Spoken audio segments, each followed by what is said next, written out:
Assalamualaikum warahmatullahi wabarakatuh. Apa kabar anak ibu semuanya? Alhamdulillah, luar biasa, Allahu Akbar. Sehat, kuat, dan bersemangat. Alhamdulillah, semua anak-anak ibu dalam keadaan sehat, kuat, dan bersemangat. Dan tentunya semangat untuk mengikuti pembelajaran pada kesempatan kali ini.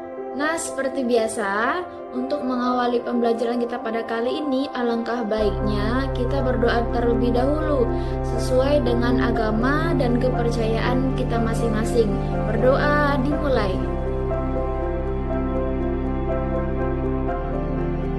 Berdoa selesai. Nah, selanjutnya Ibu akan mengambil absen kita pada kesempatan kali ini. Bagi siswa Ibu yang namanya terpanggil, harap mengacungkan tangan supaya dapat mempermudah Ibu untuk mengambil presensi kita.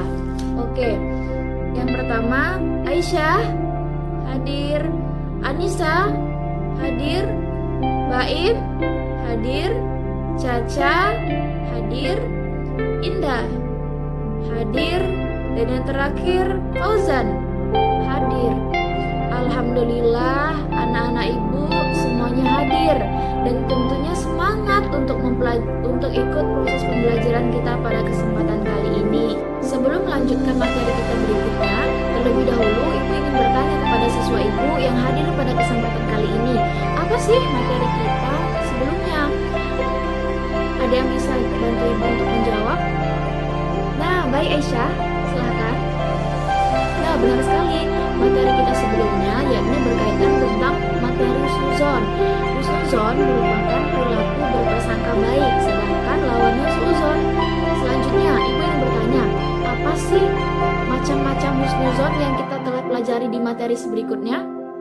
Nah, benar sekali. Yang pertama, husnuzon kepada diri sendiri. Yang kedua, husnuzon kepada Allah. Yang ketiga, husnuzon kepada sesama manusia. Nah, dari materi husnuzon yang telah kita pelajari sebelumnya, hendaknya kita sebagai seorang siswa dan sebagai seorang muslim yang baik selalu bersyukur terhadap nikmat yang telah Allah berikan, karena Allah telah menciptakan kita dengan sebaik-baik ciptaannya. Adapun hikmah dari sikap husnuzon yang telah kita pelajari sebelumnya, ada yang masih ingat? Nah, benar sekali, yakni yang pertama, selalu memiliki sikap optimis terhadap apa yang telah dia lakukan, karena ia selalu ingat bahwasanya Allah akan senantiasa membantunya. Yang kedua, memiliki jiwa takwa, sabar, dan selalu bertawakal. Adapun yang tiga, memiliki hubungan persaudaraan yang lebih harmonis. Nah, adapun yang keempat, selalu merasa bahagia atas kebahagiaan orang lain. Yang kelima, terhindar dari penyakit iri, dengki, hasad, suka menfitnah, mengadu domba, dendam, dan menggunjing. Adapun semua perilaku yang baik tersebut dapat kita terapkan dalam kehidupan sehari-hari ketika kita telah mengamalkan dari sikap husnuzon tersebut. Nah, untuk itu ibu harapkan kepada anak-anak ibu sekalian, ketika kita telah mempelajari ilmu baru atau kita telah mempelajari suatu materi baru, hendaknya kita dapat terapkan dalam kehidupan kita sehari-hari agar terciptanya kehidupan yang harmonis juga dan senantiasa diberkahi oleh Allah Subhanahu wa taala. Alhamdulillah, kita telah selesai mereview materi kita sebelumnya. Nah, selanjutnya kita akan memasuki materi pembelajaran baru, yakni kita akan membahas tentang apa itu kiamat. Nah, pastinya kita sudah tahu kan apa itu kiamat, karena kiamat itu pasti akan terjadi. Nah, berikutnya ibu akan menjelaskan apa itu kiamat. Ibu harapkan kepada anak ibu semuanya untuk turut berpartisipasi aktif dan dapat mendengar ibu dengan baik. Oke, pada kali ini ibu akan membahas tentang materi kiamat yang terdiri dari apa itu pengertian kiamat, apa itu dalil tentang kiamat, kemudian macam-macam hari kiamat. Yang keempat, apa sih tanda-tanda kiamat itu? Dan yang terakhir, kita akan membahas tentang apa hikmah dari terjadinya hari kiamat tersebut. Nah, untuk yang pertama, ibu akan membahas tentang apa sih itu pengertian hari kiamat. Nah, sebelumnya ibu ingin bertanya kepada siswa ibu semuanya, ada yang tahu apa itu hari kiamat? Nah, baik, Ibu akan jelaskan. Hari kiamat atau yang sering disebut dengan hari akhir merupakan hari hancurnya semua alam semesta ini beserta seluruh kehidupan yang ada di dalamnya. Hari kiamat atau hari akhir juga dipahami sebagai hari berakhirnya kehidupan di dunia yang fana ini dan memasuki kehidupan yang baru dan abadi di akhirat nanti. Beriman kepada hari kiamat atau hari akhir artinya kita mempercayai segala hal yang hidup pasti akan mati dan segala bentuk kehidupan di muka bumi ini juga akan berakhir suatu hari nanti. Nah, dari penjelasan Ibu tentang pengertian apa itu hari kiamat, ada nggak sih anak-anak Ibu yang kurang paham atau kurang memahami dari penjelasan Ibu? Nah, karena tidak ada yang bertanya, Ibu anggap sudah mengerti. Nah, proses terjadinya hari kiamat ini tentunya telah Allah terangkan sebelumnya di dalam surat Al-Hajj yang artinya, dan sesungguhnya hari kiamat itu pasti akan datang, tidak ada keraguan padanya, dan sesungguhnya Allah akan membangkitkan siapapun yang ada di dalam kuburnya. Selanjutnya Allah juga memfirmankan di dalam surat Al-Qari'ah ayat 1-5 yang berbunyi Al-Qari'ah, Al-Qari'ah, wa ma adraka mal-Qari'ah, yauma yakunun nasu kal farasil mabsus wa takunul jibalu kal ihnil manfus, yang artinya hari kiamat. Apakah itu hari kiamat? Tahukah kamu apakah itu hari kiamat? Pada hari itu manusia seperti anai-anai yang berterbangan dan gunung-gunung seperti bulu-bulu yang dihambur-hamburkan. Dari ayat di atas dapat kita lihat bahwasanya begitu dahsyatnya terjadinya hari kiamat yang pasti tentunya akan terjadi nanti. Nah, hendaknya kita sebagai orang yang beriman, sebagai muslim yang taat kepada Allah, selalu bertawakal kepada Allah dan berserah diri kepada Allah serta berajin beribadah kepada Allah Subhanahu wa taala. Selanjutnya, kita akan mengenal apa sih macam-macam hari kiamat itu. Nah, hari kiamat itu terbagi menjadi dua. Yang pertama, hari kiamat kecil atau yang sering disebut dengan kiamat sugro. Dalam bahasa Arab, sugro itu artinya kecil. Dalam hal ini, kiamat sugro atau kiamat kecil adalah kehancuran sebagian kecil alam semesta. Sederhananya begini, kiamat sugro dapat dimaknai sebagai hari berakhirnya kehidupan seseorang atau kehidupan seorang muslim dan sebagian makhluk di muka bumi ini.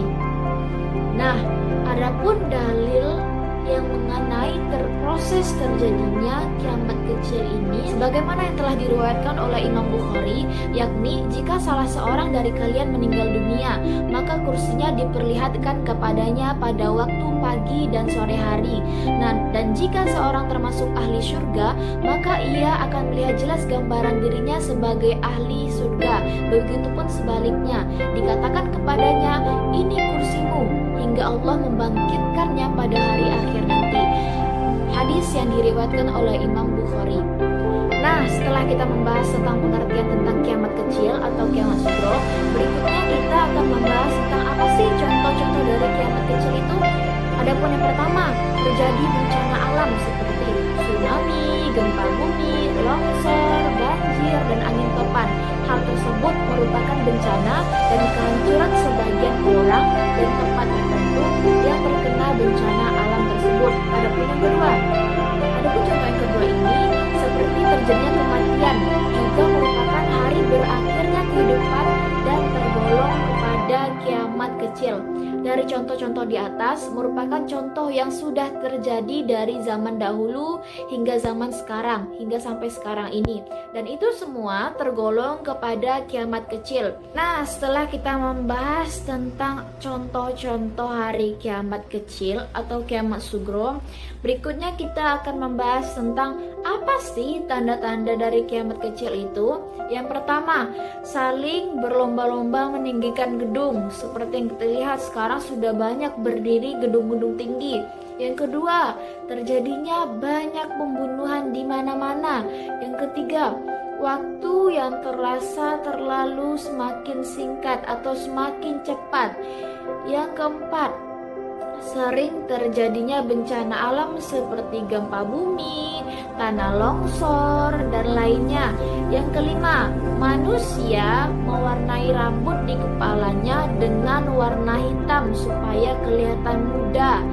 Yang keenam, negara Arab menjadi padang rumput dan sungai. Dan yang kelima, banyaknya pria yang menyerupai wanita dan wanita yang menyerupai pria. Dan yang ke-8 itu adalah bulan sabit yang terlihat semakin besar. Nah, dapat kita lihat dari beberapa tanda-tanda kiamat kecil tersebut sudah banyak sekali yang terjadi dan dapat kita lihat dalam kehidupan sehari-hari. Baik, adapun jenis kiamat yang kedua yakni kiamat kubro atau yang sering disebut dengan kiamat besar. Baik, pada kesempatan kali ini kita tentunya akan membahas apa sih itu kiamat kubro beserta tanda-tandanya. Kiamat kubro atau disebut juga kiamat besar ini adalah hari ketika seluruh alam semesta dengan segala isinya hancur dan berakhir. Kiamat kubro ini atau kiamat besar ini merupakan awal dari kehidupan akhirat yang kekal dan abadi. Dari pengertian di atas dapat kita lihat bahwasanya kiamat kubro ini sangat berbeda jauh dengan kiamat kecil yang tadi telah kita pelajari. Adapun hal ini dapat kita lihat dari hadis yang diriwayatkan oleh Imam Muslim, yakni Rasulullah Shallallahu Alaihi Wasallam telah bersabda, tidak akan terjadi hari kiamat sehingga kamu melihat sebelumnya 10 macam tanda-tanda. Di antaranya yang pertama, asap, kemudian dajjal, kemudian keluarnya binatang-binatang yang berukuran besar, kemudian matahari yang terbit dari tempat tenggelamnya, selanjutnya turunnya Nabi Isa, kemudian adanya atau keluarnya Ya'juj Ma'juj, kemudian 3 kali gempa bumi yang ada di timur, barat, dan semenanjung Arab, kemudian terjadinya api atau keluarnya api dari negeri Yaman yang akan membuat manusia kepada masyar mereka, yang akan mengiring manusia ke padang masyar mereka. Hadis yang diriwayatkan oleh Imam Muslim. Nah, dari penjelasan ibu sebelumnya, adakah yang ingin ditanyakan? Atau ada yang kurang paham atau kurang jelas?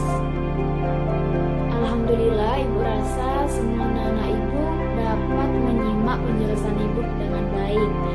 Nah, dari materi pada kesempatan kali ini dapat sama-sama kita simpulkan bahwasanya kiamat merupakan hari berakhirnya kehidupan di alam semesta ini. Kiamat terbagi menjadi 2. Yang pertama, kiamat sugro, yang kedua kiamat besar. Nah, benar sekali. Adapun hikmah yang kita dapat ambil dari hari akhir atau dari terjadinya hari kiamat ini, yang pertama, dengan kita sebagai seorang muslim dengan beriman kepada hari akhir senantiasa memotivasi kita untuk selalu beramal dan berbuat kebajikan dan senantiasa ikhlas mengejar ridho Allah Subhanahu wa taala. Adapun yang kedua, memperoleh ketentraman dan ketenangan jiwa. Selanjutnya, memperoleh keyakinan bahwa Allah Subhanahu wa taala akan membalas segala bentuk perbuatan manusia yang baik maupun buruk di dunia ini. Nah, sekian pembelajaran kita pada kesempatan kali ini. Ibu harap anak-anak ibu dapat selalu berperilaku baik dan berakhlak terpuji serta menerapkan segala pembelajaran yang telah kita pelajari sebelumnya. Wabillahi taufiq wal hidayah. Wassalamualaikum warahmatullahi wabarakatuh.